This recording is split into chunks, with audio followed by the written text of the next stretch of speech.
Good morning girls. Hopefully आपने 2 standard conical projection बहुत अच्छे से कर लिया होगा। आज मैं आपके सम्मुख एक नया प्रोजेक्शन ले रही हूँ। ये कॉनिकल का है, इसका नाम है बोन्स प्रोजेक्शन। इसकी स्पेलिंग है BONNES PROJECTION। यह एक समक्षेत्रफल प्रक्षेप है, संशोधित शंक्वाकार प्रक्षेप है बच्चों। इसका निर्माण रिंगवोट बोन ने बनाया था। इसको बोन प्रोजेक्शन भी कहते हैं, इसीलिए इनको समक्षेत्रफल बोन शंक्वाकार प्रक्षेप कहते हैं। इस प्रक्षेप की रचना एक मानक अक्षांश के द्वारा होती है या उससे काफी मिलती जुलती है। इसमें केवल एक शंकु प्रधान होता है, एक स्टैंडर्ड पैरेलल होता है और वो होती है 45 डिग्री। जैसे हमारा गॉल्स में 45 डिग्री मानक है, गॉल्स प्रोजेक्शन विषुवतरीय प्रक्षेप जो था उसमें, और वैसे ही ये समक्षेत्रफल प्रक्षेप है बोन्स का, जिसमें 45 डिग्री मानक है। इसकी तुलना बेटा सैमसन फ्लैमिस्टीड के समक्षेत्रफल प्रक्षेप से भी की जाती है, क्योंकि इसमें केंद्रक मानक जो होती है वो सीधी होती है, बाकी सारी मानक की रचना इसमें अलग अलग क्षेत्रफल के आधार पर होती है। अर्थात हर देशांतर के मध्य हम क्षेत्रफल को ज्ञात करते हैं। तो इस प्रकार से आज का क्वेश्चन ये है, RF 160 पर एक बोन्स प्रोजेक्शन की रचना कीजिए जिसमें अंतराल 15 डिग्री, मानक अक्षांश 45 डिग्री और अक्षांशीय विस्तार 0 से 75 डिग्री नॉर्थ तथा देशांतरीय विस्तार 90 डिग्री वेस्ट से 90 डिग्री ईस्ट है। अंग्रेजी में draw bones projection. RF is this much, 160, 1:160, interval 15 degree, standard parallel 45 degree north, latitudinal extension 0 to 75 degree north, and longitude extension है आपका 90 degree west to 90 degrees। तो first हमको क्या स्टेप करना है, इसमें वही R निकालनी है। R assume radius of the earth upon RF। Formula बार बार नहीं लिख रही मैं, आप लिखेंगे, मगर आपने सुन लिया मैंने क्या बोला, पृथ्वी के घटाए गए वृत्त का व्यास बटा प्रतिनिधि भिन्न। मैं टाइम बचाने के लिए, वीडियो की लेंथ शॉर्ट करने के लिए इतना वो से करती हूँ बच्चों, तो वो पता है वैसे एक भी चीज नहीं छोड़ती हूँ। तो ये आपका अपॉन RF हो गया, पृथ्वी के घटाए गए वृत्त का व्यास जो कि कितना है 640, और RF हमारी इसमें 160 दी हुई है, तो इसको कट कर दीजिए आप। 16 का टेबल बोलिए 4 सेंटीमीटर। अब क्या करना है हमको, 4 सेंटीमीटर की लाइन खींचनी है और उस पर हमें 15 और 45 डिग्री के कोण बनाने हैं। अब देखिए बच्चों, हमारी R कितनी आई, R आया 4 सेंटीमीटर, है ना। तो ये हमने 4 सेंटीमीटर की लाइन ड्रॉ कर ली।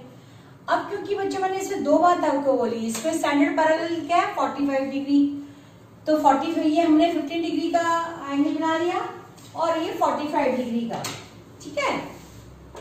ये 15 डिग्री का एंगल मार्क किया मैंने D से, और ये 45 डिग्री का एंगल मार्क कर लिया बच्चों। अब इसमें ये स्टैंडर्ड पैरेलल इसी वक्त लिख दीजिए ताकि आपको याद रहे, भूले नहीं। अब बेटा इसको समक्षेत्रफल प्रक्षेप हमने बोला है, तो इसमें पैरेलल पे तो क्षेत्रफल की शुद्धता है ही, पर हर देशांतर के मध्य जो है क्षेत्रफल वो शुद्ध होगा, और उसके लिए हमें हर देशांतर को अक्षांश पहले मार्क करेंगे, तब जाके हमारे देशांतरों का क्षेत्रफल उसमें आएगा। जैसे कैसे, ये जो हमारा AB डिस्टेंस है, ये हम प्रकार से लेकर के डिवाइडर से यहाँ चाप भरेंगे ना। ये हमने AB डिस्टेंस लिया, इसका ये हमारा O पर जो हमने निशान लगाया, O पे से हमने ये चाप भर दिया, ठीक है। ये चाप मार दिया इस पे, तो ये हमारा इस पे स्केल से पैरेलल डिस्टेंस आ गया ना, ये 15 का आ गया, A1 B1 जिसको बोलते हैं हम, फिर ये 45 का आ गया। तो इसी प्रकार से हमको इस पे सारे देशांतर मार्क करने होंगे, जैसे कि ये 15 है, ये 30, ये 45, ये 60 और ये 75, ठीक है। 75 सारे देशांतरों को हम इस O बिंदु पर, इन सारे अक्षांशों के अक्षांश दूरी को हम O बिंदु पर जोड़ देंगे। अब जो हमारा ये मध्य अक्षांशों के मध्य अंतर या दिशांत आएगा वो इस तरह से हमारा हर इसके ऊपर हमने मार्क कर दिया। ये दिख रहा है।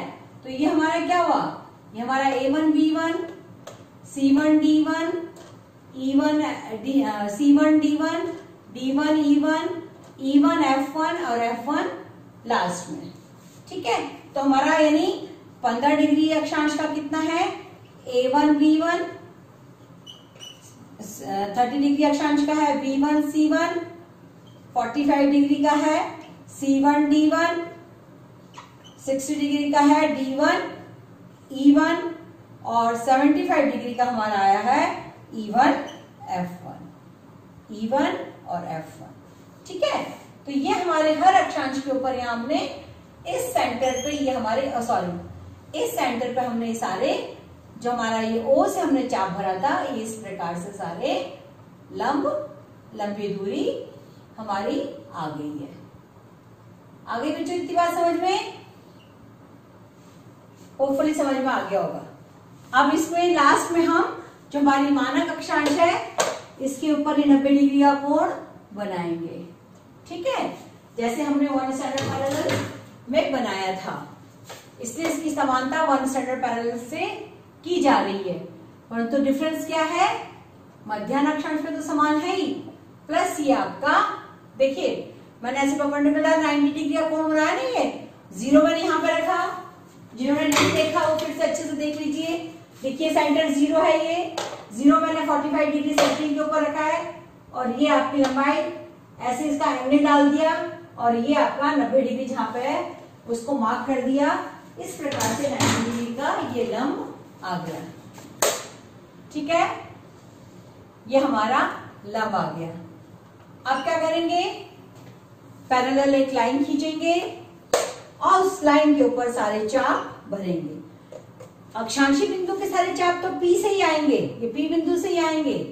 ठीक है, परंतु देशांतरों के मध्य अंतर हर अक्षांश के ऊपर अलग अलग आएगा। अब जैसे हमारा ये AP डिस्टेंस है ना अक्षांशों के मध्य अंतर, ठीक है, और ये A1 B1 इसके दूरी भी बिल्कुल एग्जैक्ट है, तो आप क्या करेंगे, ये सारे मार्क P बिंदु पर हमारे अक्षांशों के मध्य की दूरी लग गई, दिख गया। ये सब 90 डिग्री ये हो गया, ये 75, 60, 45, 30, 15 और ये 0। इसलिए सारे अक्षांशों के अंदर हम जैसे लगाते हैं वैसे लगाएंगे। अब क्या करना है बच्चों, क्योंकि because I don't have a big प्रकार ना, तो I am trying with this. ये देखिए ये हमारा P1 डिस्टेंस है ना, ये P1 डिस्टेंस ये हमारा 45 डिग्री पर आ जाएगा। ये थोड़ा सा अंतर आ गया बेटा, 15, 0, 15, 30 और 45 थोड़ा ऊपर जाएगा। ये देखिए बेटा, ये चाप आपका 45 डिग्री, ओहो हाथ हिल रहा है बच्चों, 45 डिग्री है ना, ये 45 डिग्री आ गया। तो ये हमारा P बिंदु देखिए, ये हमने वापस से मैं फिर से बोल रही बच्चों, दोनों प्रकार और पेन का एंगल सही है। फिर हमारा P बिंदु जो है 90 डिग्री जो लंब है हमारा ये 45 डिग्री पर आ गया है। ठीक है, तो P बिंदु आपका ये इस जगह पर है। ठीक, यहां से मैंने ये चाप भरा है। अभी आपने देखा ना मैंने ऐसे भरा चाप,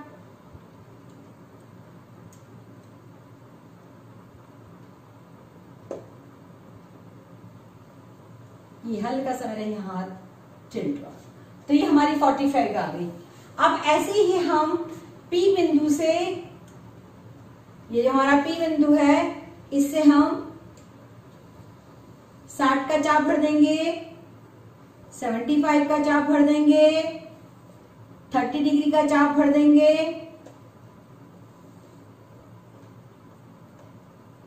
15 डिग्री का चाप भर देंगे और 10 डिग्री का 0 डिग्री का चाप भर देंगे। तो बच्चों क्या होगा, इससे हल्का सा देखिए हाथ आउटर जा रहा है ना, ये हल्का सा आउटर जा रहा है, ब्रॉडन हो रहा है हल्का सा, देखिए। ठीक है, ये चाप मैंने भरे हैं। अब क्या होगा, हर अक्षांश के ऊपर हम ये जो हमारा लंब है, जैसे ये 75 डिग्री पर है हमारा, तो ये 75 डिग्री पर ऐसे ये आपके 0 है ना, ये 15, ये 30, मोटा मोटा इसलिए करें ताकि आपको दिख जाए, 30, 45, 60, 75 और ये 90।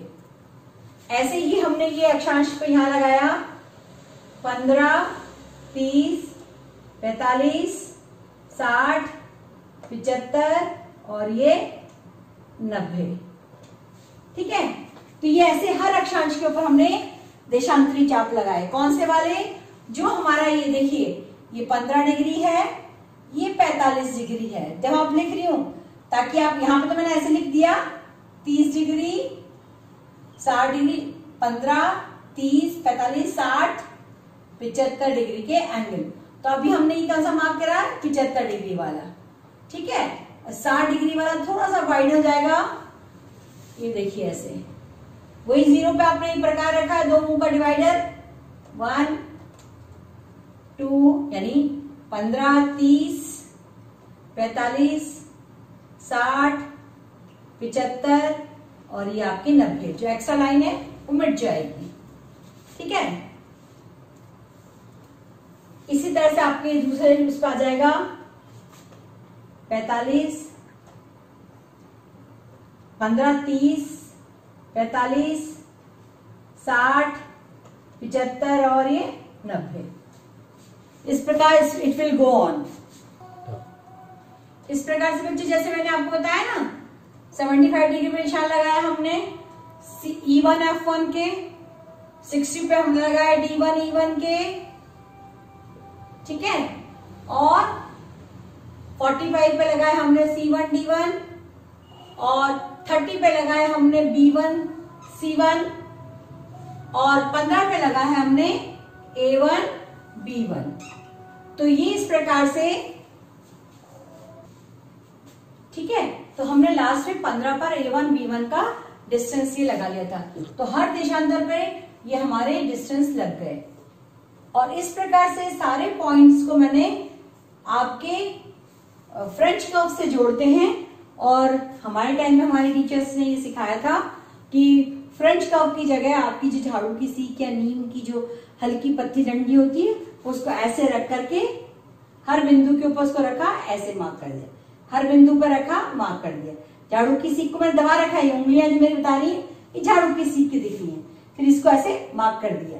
ठीक है, तो ये इस प्रकार से सारे के सारे आर्च की आपको बनाने की बच्चों प्रैक्टिस करनी है। ठीक है, हल्के से इसको आपको प्रैक्टिस करनी है।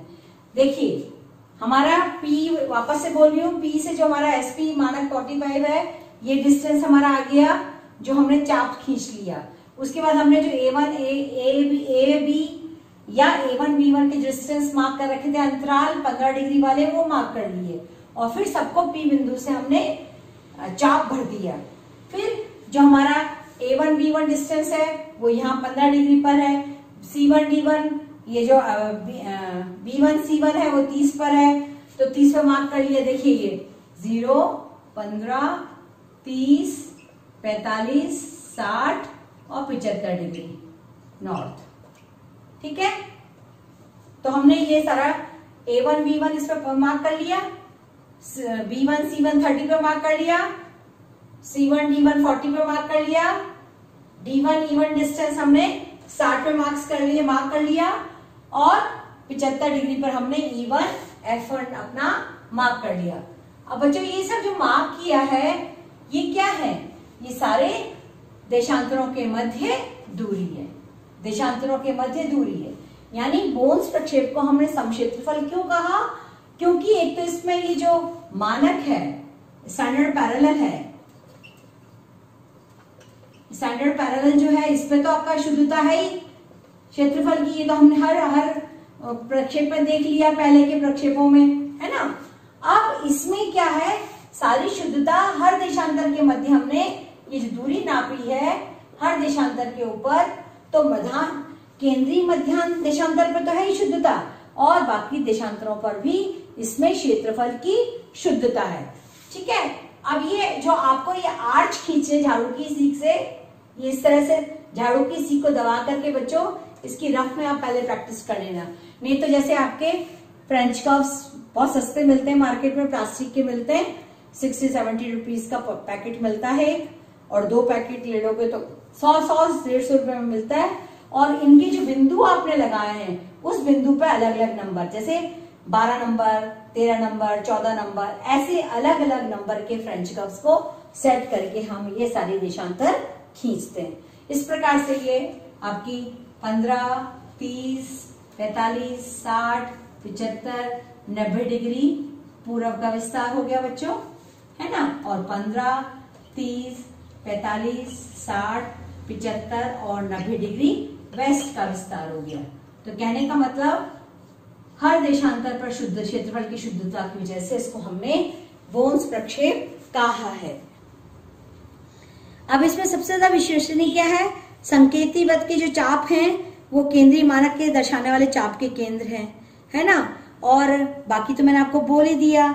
इसका उपयोग समक्षेत्रफल प्रक्षेप है, परंतु इसमें आकृति अधिक विकृत नहीं होती, इससे छोटे क्षेत्रों के लिए ये प्रक्षेप बहुत ही अच्छा है।